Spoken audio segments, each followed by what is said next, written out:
Good evening, I'm Courtny Jodon. Thank you for joining us. Tonight, a vigil is happening in Lynchburg for two EC Glass High School students who were shot. One of them was killed. Police say a juvenile suspect was taken into custody after that shooting. The person is facing second-degree murder, among other charges. Witnesses tell us this may be a road rage incident. If you drive on 9th Street, you may see some closures over the next few months. And developing in South Boston, police say 3 people are recovering tonight after a shooting. Discussions about the future of the Forest Brook Road corridor are just wrapping up during a meeting at Lynchburg Collision. There is now a glimmer of hope for improvements at the intersection of Route 501 and 221 in Lynchburg. Main Street in downtown Lynchburg just got a little bit more colorful. And at just 37 years old, Columbine survivor Austin Eubanks is dead.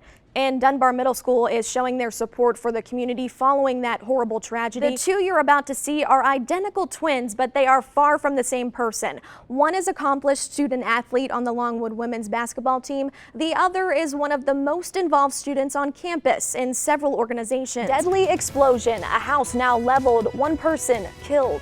How many other homes were affected, and the investigation into that cause. Plus, daylight abduction, a frantic search for an 8-year-old girl in Texas has ended. What happened and how the community helped police locate that suspect. You're watching ABC 13, news coverage you can count on. This is ABC 13 News at 6. Good evening, I'm Courtny Jodon. We begin tonight with new details on the death of a 5-year-old boy in Halifax County. ABC 13 spoke with Xavier Dotson, the boy's father. He says his son, Christian Sidnor, was severely beaten. Police say they responded to the call around 7:30 Monday night and found the boy dead in a home in Cluster Springs. Dotson says it wouldn't be until hours later that he learned his son was dead. He says since finding out, he hasn't been able to sleep and is now working closely with the sheriff's department during this investigation. He says he was able to see photos police took of his son, and it was clear that he had been beaten to death. I ain't been to sleep at all. Tears, I don't have no more tears. I done cried all of them out.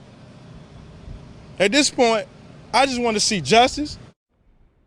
Dotson says he prays those are responsible are held accountable to the fullest extent of the law. We are still waiting to hear from the sheriff's office if anyone has been arrested or charged in this case.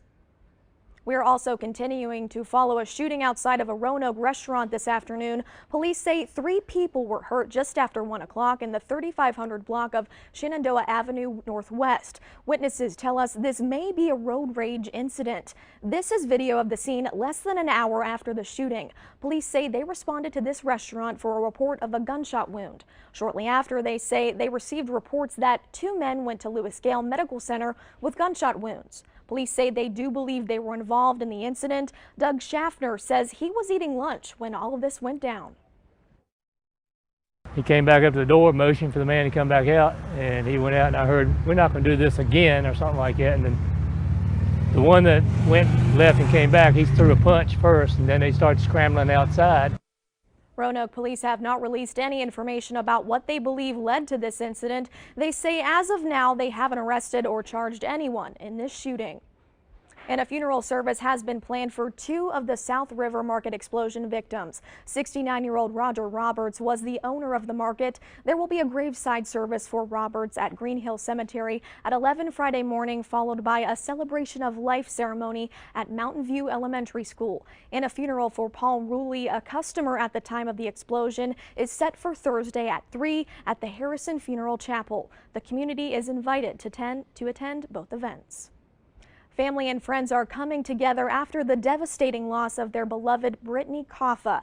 She and her husband Thomas were both found dead in their Axton home with a gun near their bodies Monday. Investigators believe they were home alone.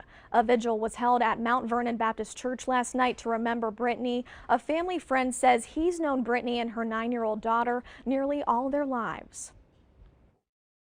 She is just a beautiful person inside and out. Never had any bad thing to say about anybody, and no matter what she was going through, you always saw a smile on her face, even though you could tell she was in some pain. A GoFundMe has been created to help with funeral expenses, and that funeral is set for sometime this week.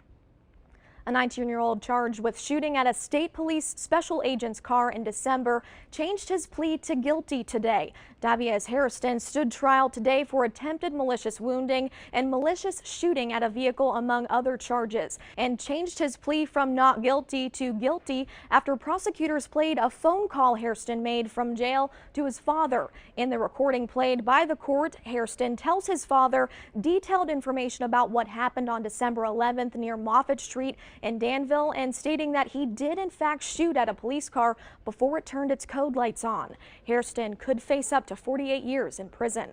A special way to honor an EC Glass High School student who was killed by gun violence. Dreon Browley died just weeks before graduation. Today, at the end of a year ceremony, a brick was added to the wall of excellence to honor Browley. The bricks on the wall are engraved to congratulate state champions, to honor alumni, and to memorialize students who have passed away. Browley's stone was brought in just last night and has not been installed on the wall yet. When it is, its legacy will live on forever. For the boys to actually see the brick and know that he'll be here with them forever, it's just sort of neat. It's a tangible gift from the football team and the coaches to the school. Browley's family was in attendance and joined his coaches and teammates who dedicated this brick in his honor. More traffic on local roads in Lynchburg is leading to more congestion and safety concerns. Discussions about the future of the Forest Brook Road corridor are just wrapping up during a meeting at Lynchburg Collision. The road connects Lakeside Drive to Old Forest Road. According to data from the Central Virginia Planning District Commission, within the past several years, there have been 31 incidents on that road, and 11 of those have resulted in injuries to people. Commission Transportation Director Scott Smith says they're looking into the current traffic conditions and what could be done to improve the road and make it safer. What we want to hear from people tonight is how they interact with the roadway. If there are places that they don't feel safe walking, if there are places they don't feel safe driving, if there are places where water might pool up when there's a heavy storm, things like that we're not going to get from our data analysis. The commission wants to hear from you. If you weren't able to make it to that workshop tonight, give the commission a call at 434-845-3491. Richmond city leaders are calling for an end of violence after someone shot and killed a 9-year-old girl during a cookout. It happened during a gathering at a park Sunday night. An 11-year-old boy was also injured in that same shooting. And to be robbed of your life, essentially just being a child, that's problematic for me. These sort of acts of violence, unfortunately, destroy the fabric in our community that allows for just children to be children. So far, there are no arrests in Markia Dixon's murder. Richmond police are asking any witnesses or people with information to come forward. And today's special counsel Robert Mueller spoke publicly for the first time in 2 years, marking the end of his investigation into Russian meddling in the 2016 election and clarifying his team's findings. Mueller explained that because of the Department of Justice guidelines, he concluded charging the president with a crime was not an option his team could consider. And while each person investigated is presumed innocent until proven guilty, the inability to charge the president doesn't mean he is exonerated. If we had had confidence that the president clearly did not commit a crime, we would have said so. Virginia Senator Mark Warner sounded off on the findings from the special counsel, saying now is the time for Congress to act.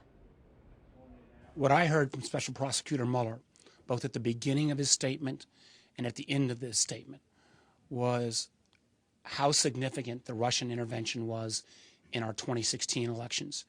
How that intervention was to benefit one candidate, Trump, and to hurt another candidate, Clinton, outlined how they did it, and left the clear implications that they will be back.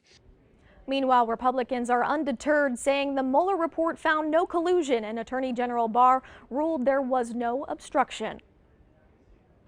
Main Street in downtown Lynchburg just got a little bit more colorful. A new floral shop just opened up called The Hip Tulip. The store, of course, offers beautiful bouquets or floral arrangements for any occasion. If flowers are not your thing, locally made soaps and teas and candles can be purchased inside the shop. They are open Monday through Saturday and closed on Sunday.